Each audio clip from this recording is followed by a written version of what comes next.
ಇವತ್ತಿನ ವಾರದ ಮಾತಿನಲ್ಲಿ ನಾನು ಮಣ್ಣು ಮತ್ತು ನೀರಿನ ಸಂರಕ್ಷಣೆ ಮತ್ತು ಈ ಪ್ರಕೃತಿಯ ಸಮತೋಲನತೆ ಬಗ್ಗೆ ಒಂದಿಷ್ಟು ಮಾತಾಡ್ತಾ ಹೋಗ್ತೀನಿ.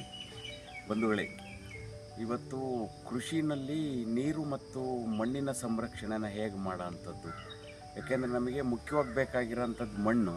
ಆ ಮಣ್ಣನ್ನು ನಾವು ಇವತ್ತು ಸಂರಕ್ಷಣೆ ಮಾಡ್ಕೊಳ್ಳೋಂಥ ಕ್ರಿಯೆನ ಹೇಗೆ ಮಾಡ್ಬೋದು ಅನ್ನೋದ್ರ ಬಗ್ಗೆ ಒಂದಿಷ್ಟು ಚರ್ಚೆ ಮಾಡ್ತಾ ಹೋಗೋಣ.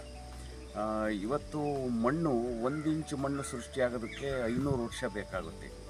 ಆದರೆ ಇವತ್ತು ನಾವು ಕ್ಲೀನಿಂಗ್ ಅಗ್ರಿಕಲ್ಚರ್ ಹೆಸರಿನಲ್ಲಿ ನಮ್ಮ ಕೃಷಿ ಭೂಮಿ ಮಣ್ಣೇನಿದೆ ಆ ಮಣ್ಣನ್ನು ಪೂರ್ಣ ಪ್ರಮಾಣದಲ್ಲಿ ಬೆತ್ತಲೆಗೊಳಿಸಿ ಅದು ಬಿದ್ದಂಥ ಮಳೆಗೆ ಮತ್ತು ಗಾಳಿ ರಭಸಕ್ಕೆ ಇವತ್ತಿನ ಅಧ್ಯಯನ ಪ್ರಕಾರಕ್ಕೆ 1 ವರ್ಷಕ್ಕೆ 16.5 ಕ್ವಿಂಟಾಲ್ ಮಣ್ಣು ಸವಕಳಿ ಆಗ್ತಾ ಇದೆ ಅಂಥೇಳಿ ಹೇಳ್ತಾರೆ.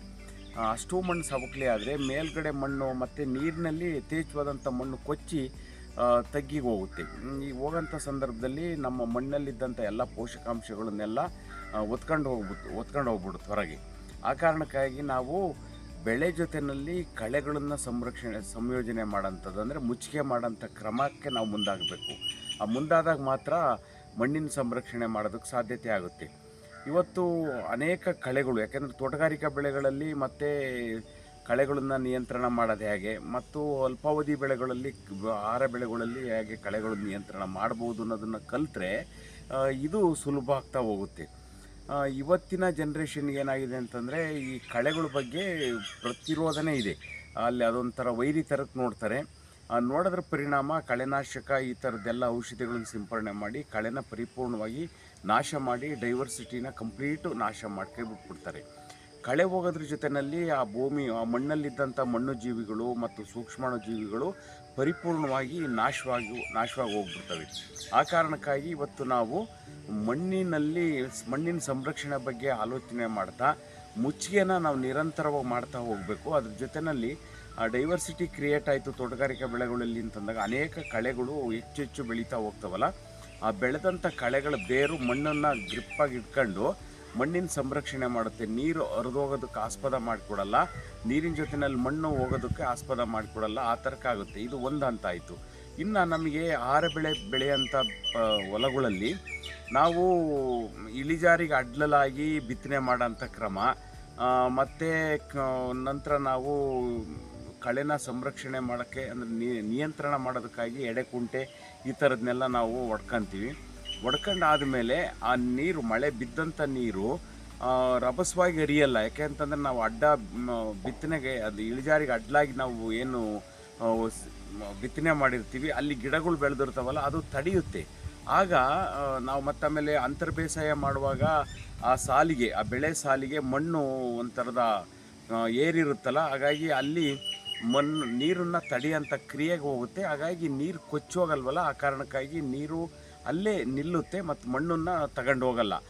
ಮತ್ತು ನಂತರ ಏನಾಗುತ್ತೆ ಅಂತಂದರೆ ಮಣ್ಣು ಪರಿಪೂರ್ಣವಾಗಿ ಈ ಬೆಳೆಗಳ ನೆರಳಲ್ಲಿ ಅದು ಸಂರಕ್ಷಣೆ ಆದಾಗ ಅಲ್ಲಿ ನಂತರ ಗಾಳಿಗೆ ಮತ್ತಿನ್ನು ಯಾವುದೇ ಹೊಡೆತಕ್ಕೆ ಜೋರಾದ ಮಳೆ ಬಂತು ಆಗ ರಭಸವಾದ ಹನಿ ಭೂಮಿ ಮೇಲೆ ಬೀಳಲ್ಲ, ಮಣ್ಣಿನ ಮೇಲೆ ಬೀಳಲ್ಲ.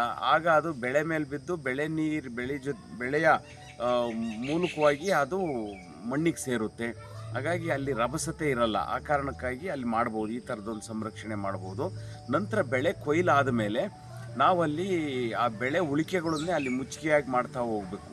ಮುಚ್ಚಿಗೆಯಾಗಿ ಮಾಡ್ತಾ ಹೋದಾಗ ಬಿಸಿಲಿಗೆ ಮಣ್ಣು ಕಾಯಲ್ಲ, ಮಣ್ಣಿನ ಸಂರಕ್ಷಣೆ ಆಗುತ್ತೆ. ಆಮೇಲೆ ನಂತರ ಮಳೆ ಬಿದ್ದಾಗ ನೇರವಾದ ಹನಿ ಮಣ್ಣಿನ ಮೇಲೆ ಬೀಳಲ್ಲ, ಹಾಗಾಗಿ ಮಣ್ಣು ಕೊಚ್ಚೋಗೋದಕ್ಕೆ ಆಸ್ಪದ ಆಗಲ್ಲ. ಮತ್ತು ಕಳೆ ಮೇಲೆ ಅಂದರೆ ಮುಚ್ಚಿಗೆ ಮೇಲೆ ಬಿದ್ದು ಅದು ನೀರು ಕೆಳಗೆ ಇಂಗುತ್ತೆ. ಆಗ ಮಣ್ಣಿನ ಸಂರಕ್ಷಣೆ ಯಾವುದೇ ಥರದ ಕೊರತೆ ಇಲ್ದಂಗೆ ಅಲ್ಲಿ ಸೃಷ್ಟಿ ಆಗ್ತಾ ಹೋಗುತ್ತೆ. ಈ ಥರಕ್ಕೆ ಮಾಡಬಹುದು. ಇನ್ನು ತೋಟಗಾರಿಕಾ ಬೆಳೆಗಳಲ್ಲಿ ನಾವು ಯಥೇಚ್ಛವಾದ ಕಳೆಗಳನ್ನು ಬೆಳೆದಾಗ ಅಲ್ಲಿ ಹುಲ್ಲಿನ ಕಳೆ, ಎಲೆ ಕಳೆ ಮತ್ತು ಗೆಡ್ಡೆ ಕಳೆಗಳು ಇವೆಲ್ಲ ಬೆಳೆದಿರ್ತಾವಲ್ಲ, ಆಗ ಮಣ್ಣು ಯಾವುದೇ ರಭಸವಾದಂಥ ನೀರಲ್ಲಿ ಹರಿಯೋದಕ್ಕೆ ಆಸ್ಪದ ಆಗಲ್ವಲ್ಲ, ಆ ಕಾರಣಕ್ಕಾಗಿ ಮಣ್ಣು ಕೊಚ್ಚೋಗಲ್ಲ. ಇಲ್ಲಿ ಮಣ್ಣಿನ ಸಂರಕ್ಷಣೆನ ನಾವು ಈ ಮೂಲಕವಾಗಿ ಕೃಷಿನಲ್ಲಿ ನಾವು ಮಾಡಬಹುದು. ಇನ್ನು ನೀರಿನ ಸಂರಕ್ಷಣೆ ಹೇಗೆ ಅಂತಂದರೆ ನಾವು ಯಾವಾಗ ಮಣ್ಣಿನ ಸಂರಕ್ಷಣೆಗೆ ಮಾಡೋಂಥ ಕ್ರಿಯೆಗಳೇ ನೀರಿನ ಸಂರಕ್ಷಣೆಗೂ ಪೂರಕವಾಗಿ ಕೆಲಸ ಮಾಡ್ತಾ ಹೋಗ್ತವೆ. ನಾವು ಮಣ್ಣಿನ ಸಂರಕ್ಷಣೆಗಾಗಿ ಮುಚ್ಚಿದಂಥ ಹಸಿರು ಮುಚ್ಚಿಗೆ ಇರ್ಬೋದು, ಜೀವಂತ ಮುಚ್ಚಿಗೆ ಇರ್ಬೋದು, ಅಥವಾ ಸತ್ತಂಥ ಸ್ಟ್ರಾ ಮಲ್ಚಿಂಗ್ ಏನಿದೆ, ಆ ಮಲ್ಚಿಂಗ್ನಲ್ಲಿ ಏನಾಗುತ್ತೆ ಅಂತಂದರೆ ಇಲ್ಲಿ ನೀರು ಬಿದ್ದಾಗ ಅಲ್ಲಿ ರಭಸವಾಗಿ ಹರಿಯಲ್ಲ, ಅಲ್ಲಿ ನಿತ್ತು ಹರಿಯುತ್ತೆ. ನಿತ್ತಾಗ ಇಂಗುತ್ತೆ. ಇಂಗಿ ಮಣ್ಣಿಗೆ ಅಂದರೆ ಅಂತರ್ಜಲಕ್ಕೆ ಅದು ಸೇರೋದಕ್ಕೆ ಆಸ್ಪದ ಮಾಡಿಕೊಡುತ್ತೆ. ಆಗ ನೀರು ಪರಿಪೂರ್ಣವಾಗಿ 1 ಎಕರೆ ಪ್ರದೇಶದಲ್ಲಿ ಏನು ಮಳೆ ಬರುತ್ತಲ್ಲ, ಆ ಮಳೆ ನೀರು ಪರಿಪೂರ್ಣವಾಗಿ ಅಲ್ಲೇ ಇಂಗೋದಕ್ಕೆ ಅದು ಆಸ್ಪದ ಆಗುತ್ತೆ. ಈ ಕಾರಣಕ್ಕಾಗಿ ಮುಚ್ಚಿಗೆ ಮಣ್ಣು ಮತ್ತು ನೀರಿನ ಸಂರಕ್ಷಣೆಗೆ ನಾವು ಮಾಡೋಂಥ ಮೆಥಡ್ ಇದೆಯಲ್ಲ, ಇದು ಒಂದೇ ಆಗಿದೆ. ಅಂದರೆ ಕಳೆ ಬೆಳೆಸೋಂಥ ತೋಟಗಾರಿಕಾ ಬೆಳೆಗಳಲ್ಲಿ. ಇನ್ನು ಅಲ್ಪಾವಧಿ ಬೆಳೆಗಳಲ್ಲಿ ಪರಿಪೂರ್ಣವಾಗಿ ಅಂದರೆ ನಾನು ಆಗಲೇ ಹೇಳಿದಂತೆ ಆ ಕ್ರಮಗಳನ್ನು ಕೈಗೊಂಡಿದ್ದೆ. ಆದರೆ ನಾವಿಲ್ಲಿ ಪರಿಪೂರ್ಣವಾಗಿ ನೀರು ಮತ್ತು ಮಣ್ಣನ್ನು ಸಂರಕ್ಷಣೆ ಮಾಡೋದಕ್ಕೆ ಅವಕಾಶ ಆಗುತ್ತೆ. ಹಾಗಾಗಿ ಈ ಎರಡಕ್ಕೆ ನಾವು ಆದ್ಯತೆ ಕೊಟ್ಟಾಗ ಸಹಜವಾಗಿ ಮಣ್ಣಲ್ಲಿ ಮಣ್ಣು ಜೀವಿಗಳು ಸಾಕಷ್ಟು ಉತ್ಪತ್ತಿ ಆಗ್ತವೆ. ಉತ್ಪತ್ತಿಯಾಗಿ ಮಣ್ಣು ಫಲವತ್ತತೆ ಆಗೋದಕ್ಕೆ ಇಲ್ಲಿ ಆಸ್ಪದ ಆಗುತ್ತೆ. ಆ ಕಾರಣಕ್ಕಾಗಿ ನಮ್ಮ ಕೃಷಿಕರು ಇವತ್ತು ನಾವು ಅಲ್ಪಾವಧಿ ಬೆಳೆಗಳಲ್ಲಿ ಅಂದರೆ ಆಹಾರ ಬೆಳೆಗಳಲ್ಲಿ ಮಾಡೋಂಥ ಕ್ರಮಗಳು ಮತ್ತಿನ್ನು ತೋಟಗಾರಿಕಾ ಬೆಳೆಗಳಲ್ಲಿ ಮಾಡೋಂಥ ಕ್ರಮಗಳನ್ನು ಪರಿಪೂರ್ಣವಾಗಿ ಅನುಸರಿಸಿದ್ದೇ ಆದರೆ ನೀರು ಮತ್ತು ಮಣ್ಣಿನ ಸಂರಕ್ಷಣೆ ಇಲ್ಲಿ ಸಹಜವಾಗಿ ಆಗೋಗ್ಬಿಡುತ್ತೆ. ಇನ್ನು ಮುಂದೆ ಅಂತರ್ಜಲ ಹೆಚ್ಚಾಗೋದಕ್ಕೆ ಇಲ್ಲಿ ಆಸ್ಪದ ಮಾಡಿಕೊಡುತ್ತೆ. ನೀರು ಇಂಗುತ್ತೆ, ಅಂತರ್ಜಲ ಹೆಚ್ಚಾಗುತ್ತೆ. ಹೆಚ್ಚಾದಾಗ ಏನಾಗುತ್ತೆ ಅಂತಂದರೆ ನಮಗೆ ನಮ್ಮ ಮುಂದಿನ ಬೇಸಿಗೆನಲ್ಲಿ ಬಳಸೋಂಥ ನೀರಿಗೆ ನಮಗೆ ಕೊರತೆ ಆಗಲ್ಲ. ಆ ಕಾರಣಕ್ಕಾಗಿ ಇವತ್ತು ನಾವು ಮಣ್ಣು ಮತ್ತು ನೀರಿನ ಸಂರಕ್ಷಣೆ ಬಗ್ಗೆ ಹೆಚ್ಚು ಒತ್ತು ಕೊಟ್ಟಿದ್ದೆ ಆದರೆ ನಮ್ಮ ಕೃಷಿ ಮುಂದೆ ಸುಲಭ ಆಗ್ತಾ ಹೋಗುತ್ತೆ ಅಂತ ಹೇಳ್ತಾ ಇವತ್ತಿನ ನನ್ನ ವಾರದ ಮಾತಿನಲ್ಲಿ ಇಷ್ಟು ವಿಚಾರಗಳನ್ನು ಹೇಳಿದ್ದೀನಿ. ಇದು ನಿಮಗೆ ಇಷ್ಟವಾಗಿದ್ದರೆ ನೀವು ಹೆಚ್ಚು ಜನಕ್ಕೆ ಸಬ್ಸ್ಕ್ರೈಬರ್ ಮಾಡಿ, ಹೆಚ್ಚು ಜನಕ್ಕೆ ತಲುಪಿಸಿ, ನೀವು ಸಬ್ಸ್ಕ್ರೈಬರ್ ಆಗಿ ಹೊಸೊಬ್ಬರು. ಆಮೇಲೆ ನಂತರ ನಾವೆಲ್ಲ ಸೇರಿಬಿಟ್ಟು ಈ ನೈಸರ್ಗಿಕ ಕೃಷಿನ ಹೆಚ್ಚೆಚ್ಚು ಬೆಳೆಸ್ತಾ ಹೋಗೋಣ ಅಂತ ಹೇಳ್ತಾ ಇವತ್ತಿನ ವಾರದ ಮಾತು ಮುಗಿಸ್ತಾ ಇದ್ದೀನಿ. ಎಲ್ರಿಗೂ ನಮಸ್ಕಾರ.